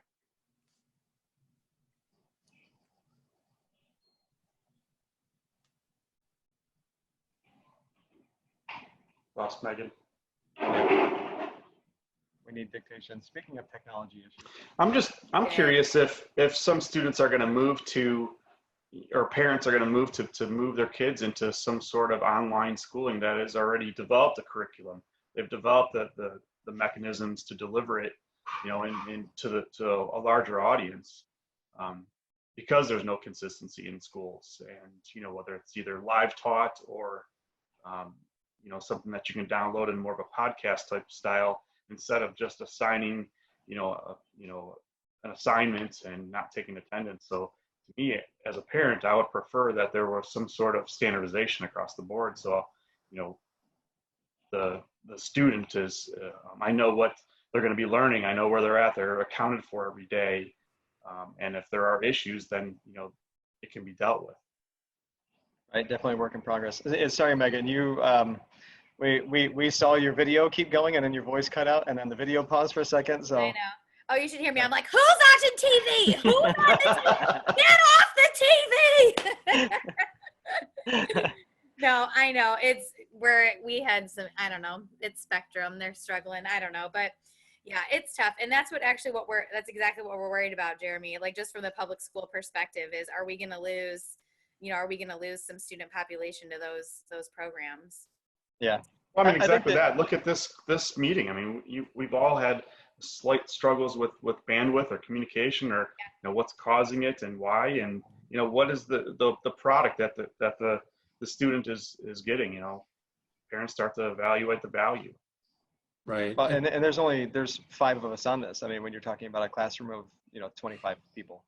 So and now you're like when I tried to teach, I spent the whole time like, Mrs. Wolf, my video isn't work. So and so, and it was like I wasn't teaching, and there's already so much of that in person that you literally multiply it by a factor of 10 with that, and, you know, and that's why, you know, parents would say, "Can we do a live lesson?" I'm like, "Sure, let's try one next week, but make sure you're there to watch how it goes, because I want you to." You know, with the whole class thing. And a lot of parents wrote back, like, "Oh my God, you're a saint. Like, how do you guys do," you know, because of course we just stay patient. Like, "Okay, honey, let's see if I can help you," you know? So what you're saying is you're in IT now. Yes, pretty much. Oh yeah. You know, too, with Megan saying with the public schools losing students, that every student we lose is a little bit more dramatic than like school, right? Right. For us, we only have K through 8, 240 students. Okay, that's my thing, K through 8. And so every student that I lose, it gets to the point where I have to make a decision. Is that one student that we just lost pushing me where I need to, I need to let somebody go? And so that is something that all Catholic schools, not all, we have a few in there that have waiting lists and things like that. But majority of Catholic schools worry about their enrollment every single day throughout the school year, whether this is or not. And we've had parents that contact me and said, if we go virtual, we're probably going to go to the public school to get free schooling, because what we're paying to go to my Catholic school is that Catholic identity that instilled within each classroom is that type of message and ideals. And they said, we can't get that within the classroom through the virtual, right? You've lost your differentiator for sure. Exactly. And so they're willing to go to the public school where they know they won't have that anyways, right? They're not going to have that. And they say, that's free. I don't have to pay, and that sort of thing. So that's a big, Jeremy, that's a big fear of ours. You know, every day when I open up my email, I'm just praying that I don't have another family that is left, because and I am not trying to like be dramatic about it, but one student leaving could cause me to lose an entire a staff member, and that's something that we fear each day. In our elementary building, we purposely want to have two classroom teachers while they're learning to read K-3. But in our kindergarten, we have 2 kindergarten classes of 12 students. I could easily make that one and make it 24 students, but we purposely want to have that small class size in the Right. They're learning that stuff. Yeah. I get 2 kids leaving in kindergarten. The pastor at the church might say, listen, this is not economical. Like, we cannot, the school runs such a deficit anyways to the church, to the parish, I'm sorry. It's like, okay, we cannot continue to afford this. Yeah, I went through Catholic school K through 12. And I remember in school, I guess, I was young then, I didn't really understand, but there was, like Doug, you had talked about, combination of classes. So ours was in 5th, 6th. We had, combination of classes. And I think it was kids that, that they thought were, a little more advanced. And then it was whatever it was in 6th grade, you were the luck of the draw, I think. I don't think there was really any sort of stipulation there, but it was grouping classrooms, and, teachers were dropping out because, like you said, kids would move or leave and go to different schools and things. And Emily's in a public school, just because really where we live, it's quite a drive to go to any of the Catholic schools, especially where I went to. So we're not having to deal with that, but I feel for you for sure. Yeah, that's one thing. When Eric and I were talking initially about this panel discussion, it was, when I went to public school, I went to Brunswick, so I just put myself in that situation, and I was like, oh yeah, public schools, and you got Brunswick and Strongsville and Royalton and all the ones that I knew of, not knew of, but could assimilate with. But then, I mean, you have the already, like Jeremy, what you were saying, the distance learning or the online courses that are already out there. Then you have private, and then you have I don't know what they're called today, but like the post-secondary, where it is its own like niche. And I don't know where that fits in there, because I know it's some of them are pay for, some of them are public and all that. So, just all the different aspects, the different funding styles, the different, just a different approach. And then what makes, like, what are the differentiators? I mean, there's going to be a mix up, the differentiator for a private school is that you do have smaller classroom sizes, is that, there is more focus per individual student. Public is, it's subsidized, but you're also,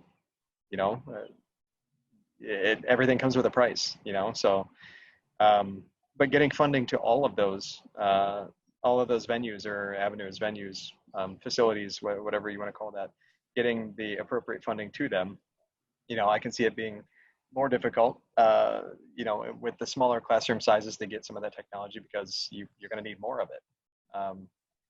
Public classrooms, you need more of it, but it's spread across, thousands of kids. So there's a big difference there. So, but I mean, that's what I'm here to learn that part. That's my takeaway from this, is to understand that a little bit better and help deliver, those messages and help talk to other technology companies and innovators. How can we make this happen?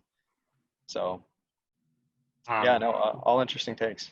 If I can jump in here, I have one question that's not necessarily related to technology, but definitely directed at Eric and Megan. Social emotional learning has been a big topic, especially recently. I know it's, there's an ever growing number of statistics that unfortunately students are experiencing mental health issues at a younger age than ever before. Right, we're seeing even children in elementary school that are being diagnosed with depression and other things. And I assume that based on just the stress of not being with friends and not having an outlet via sports or other clubs, stress with graduating seniors and exams, applying to college, how have you guys seen the adaptation or the focus shift in recent months in regards to the social emotional well-being of the students. Yeah, Good question. that's what I was actually trying to touch on before when my internet was going out. That seemed to be the main contributing factor to whether my kids were successful or not, was like how they were doing socially emotionally. So, my kids who struggled academically sometimes did really well with the sort of self-paced learning. And some kids who normally really did well in the classroom struggled. And I just think that to them, it felt like a list of things to do rather than I go to school and I learn. It's like, well, I've got to do this assignment for this class, then this one, then this one. And it just piles down on you and it feels so overwhelming. And then if you get behind, you're behind day after day and you can't dig out of that hole. And we had a lot of kids in that situation. And actually there's some, at least in Ohio, there's social emotional standards that are now required to be taught or will be required to be taught. I don't know what the timeline is now, but it's hard because some of these things aren't things you can directly teach, and especially in this setting when you're focusing on the core subjects. I don't know where that's going to fall, but I am definitely worried about it.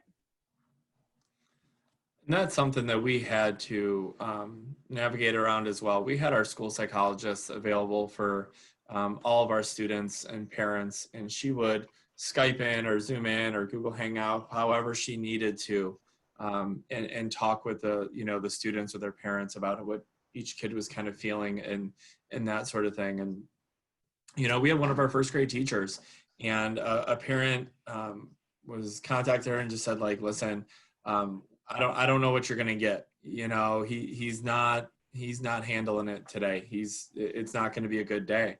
And a first grade teacher just texted the mom back and just said, put him on. Let's hop on Zoom right now and we'll just talk. And she sat there and just talked with him for a half an hour, not about school at all.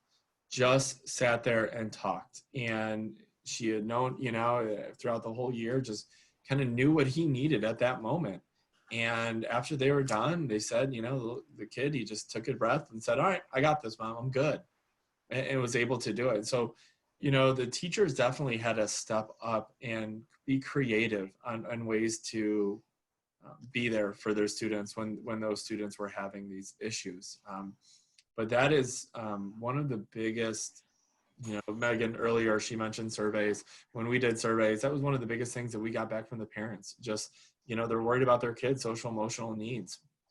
How are they handling this? The isolation, family members that they couldn't go visit, all of those types of things. And it really made me feel it at home when the one day it was halfway into this whole mess, and we were trying to teach my daughter, and she's going and she's just losing it, and she starts bawling her eyes out. And it was over something like, hey, Caroline, get out your paper and we're going to work on site work. I don't know what it was, but it was just something like that. And she lost it and just started crying. And I'm like, what is going on? And she's like, I just wanted to go back to normal. And that's all she could say. And like, as a kindergartner, like, she couldn't express to me how she was feeling during it, but I think it just finally bottled up inside of her, right? That 5-year-old little girl. And it just came out, I want things to be normal. And so we had a lot of students that were like that. And we had to find creative ways between the school psychologists and through the teachers and through myself and some of our other administration staff members. We would drive to the student's house and sit in the parking lot, and they'd sit on in their driveway. They'd sit on their front porch and have conversations with kids, just doing things to try to bring their spirits up, right, and get a hold of them. Yeah, I can see that being extremely tough. I mean, you have, we're still trying to accomplish a mission, which is to educate. So it's your guys' job that you guys take very seriously and to heart. So you're trying to accomplish that. You have goals. You have your curriculum that you have to follow by and everything. But at the same time, keep in mind that you're dealing with humans. And they're also dealing with the same struggles in the same situation where we've all been cut off from the normal, so everyone's systems are kind of, in shock and having to deal with it. So, as I much also as think, sorry, Doug, but I also think the parents now, they got a good glimpse of, in addition to teaching, all things that schools and teachers do for their children. And so like with the social emotional needs, like, you know, Megan, when you got your fifth graders, your sixth graders in your classroom, I would say within the first 3 minutes of your classroom, you know every single student, if it's going to be a good day or a bad day for them. And if it's going to be a bad day for them, you know what you need to do for this student compared to this student. Because some just need you to look at them and say, knock it off and get going. Others need that lovey-dovey approach. And you know what to do with that. And so I think the parents now, they got a good glimpse of just all those extra things that teachers really do put into knowing each one of their kids. And all that work and that time building relationships, that's where it's, you know, you start to get those deposits early and you can withdraw something from that kid later in the school year, right? And so you're able to do that. And I think parents got a good glimpse of everything that the teachers would do for their kids. That's my more number involvement. one And then all is like, you know, a brand new list of kids who I haven't developed those relationships with, and how to make this work. And especially with the parents trusting us too. Like in our district, we have 5 elementaries that are K through 4, and then they all combine in 5th grade at my grade level. So the parents are scared to death. They're scared to death. These are teachers they've never heard of. They're out of their community school. They're, you know, and we have to spend the first couple months really, you know, usually the kids come home from the first couple days happy and the parents calm down a little. I don't know what they think we're going to do to their kids in this new building.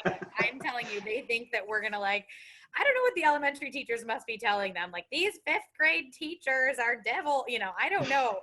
But it's terrifying because it really is some investment of that, you know, that emotional bank account with the kids and with the families those first couple months. And we're so lucky that that was already built up before all this happened.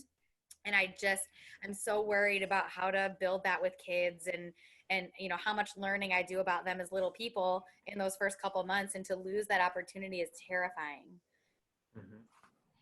Emily, is how much of this is new to you that you didn't understand, or that you didn't, I guess, even think about, that went on behind the scenes? Or like, does this give you a different perspective, or what do you think? Yeah, definitely in some ways it's like kind of new to hear, you know, some of the planning and, you know, thinking more about the fact that they also have this whole, you know, feeling of, I want to go see some other people too, but I can't, and I'm stuck at home, and we're all dealing with the same type of thing, but we all kind of have to do our part in education, where, you know, I myself as a student has to put in the effort to do the work and get the assignments done, and the teachers also, you know, doing their part to answer questions and be there when needed with students. I think it fills in some gaps for sure. I mean, I've learned a lot from this call. I mean, just hearing the different perspectives, and, you know, not taking into consideration, because I live my life. You know, I know my struggles. I know my the day-to-day things that I have to deal with. But I'm not in your shoes. You know, I'm not a parent and a teacher and a teacher. But also not having those students at home. So I mean, I learned a lot here. I would say, you know, the open dialogue is something that we definitely need to have more of, above and beyond all the technology. What we're really trying to figure out is how to communicate using technology. Technology is just a medium. So I mean, that's just the middle ground. If we can get that right, communication. I mean, you guys have teachers know how to do the communication part. It's just applying it over top of that middle layer there. So yeah, interesting. Well, I know we're coming up on, I think this actually went much longer than what I anticipated, but it was a great conversation. I've enjoyed every bit of it. We're at like an hour and 45 minutes now, so I don't want to burn out anyone or continue on just to continue on. But I mean, if anyone has any other points you'd like to bring up, or any other topics or anything that you'd like to mention, please do. You know, I just had one other quick thing. I think if I think about my concerns, like starting a new school year like this, the relationships is number one. But number two is, you know, I think education has moved in a good way toward process over product. And I think that that's one big negative of this, is we're sort of rewinding that it's impossible to focus on the process when it's like assigning assignments and then grading them. You know what I mean? And I think it's, you know, we often have kids like, is this for a grade? How many points is this worth? When is this due? You know, and I spend so much time like, I don't care about your grade. Let's work through the process, you know, and I just want you to do it right. Yeah, especially teaching reading and writing, like it's all a process. It's just what you get out of the process. It's the journey. It's the, you know, and I think that this is making me have a hard time focusing on that process because I can't. I'm not there for the process. I'm not there. I'm only seeing the end product. And I think that it might change the mindset of our kids too, that we've really worked on growth mindset and just improving where you are, not what the final grade is. And I think all of that kind of has gone out the window with some of this format, and that really worries me as well. Yeah, for sure. So I don't know how technology can fix that. But that's one of the things that I'll be looking toward is, you know, is process over product, just because that's my style of teaching. And I don't want to lose that. I don't want to just focus on here's your grade at the end of your essay that doesn't do anything for anybody. You don't learn from that C. I'd rather catch you in the middle of everything that you're doing and help you figure it out. I don't care what the grade is at the end. And that's really hard to do. Yeah. Be able to function as a human in society, like, be able to communicate, collaborate, and be a part of it, not just robotic and turning out a product at the end of it. Yeah. Right. It's not a manufacturing process. Right. This is, we're developing the next generation of who's going to run this world. So it has to be. I felt like our generation of schooling was more about the product, was more about do your work, turn it in, get the grade, be proud of your grade. And I'm so happy about a lot of the project-based learning and STEM and all these awesome things that have come, you know, out of the, you know, the next generation of education. And I'm scared to see. Oh, I at least for me, I can appreciate all the effort or I guess some of the effort that I didn't even realize was going on. Even more so now, you know, that there is a lot more than just facilitating that conversation. It is, you know, like you were saying, Megan, the process, the relationship. Cooper had mentioned the social, emotional, but just keeping all those things in tune and like in focus while we're still trying to figure out how to apply it. You know, how do we get there? How do we do that? So, well, excellent. Again, we're pushing some time here, so I'm not hard out on a time by any means. So, I mean, I'd love to stick around and chat, but I'm sure we all have more things to do and other people to go teach. So I appreciate all of your time sincerely. I think this has been a great conversation. I think there's a lot of takeaway from this. We will definitely review what we've talked about on our end and be in touch for sure with some touch points, with some action items. Even, I mean, we got seminars and the conferences and everything that we attend and everything. And this we'll make sure to put this in our message. You know, one thing that we've always had in our message was time, resources, and budget. This kind of brings a whole new aspect to it. You know, it used to be prior to 3-4 months ago. Those are the three main topics. Any conversation that we ever got into used to boil down to time, budget, or resources. We don't have enough time. We don't have, you know, the people to do it, or we don't have enough money to do it. Now, doesn't matter. Those things become somewhat immaterial, and it's how do we bridge the gap? You know, how do we maintain the human relationship there? So, good stuff. Any other final points before we wrap up? It's nice to meet everybody. It's nice to meet you as well. Thanks for having me. I appreciate it. Yeah, absolutely. Okay. Well, I think we'll wrap up here. Thanks again for your guys' time.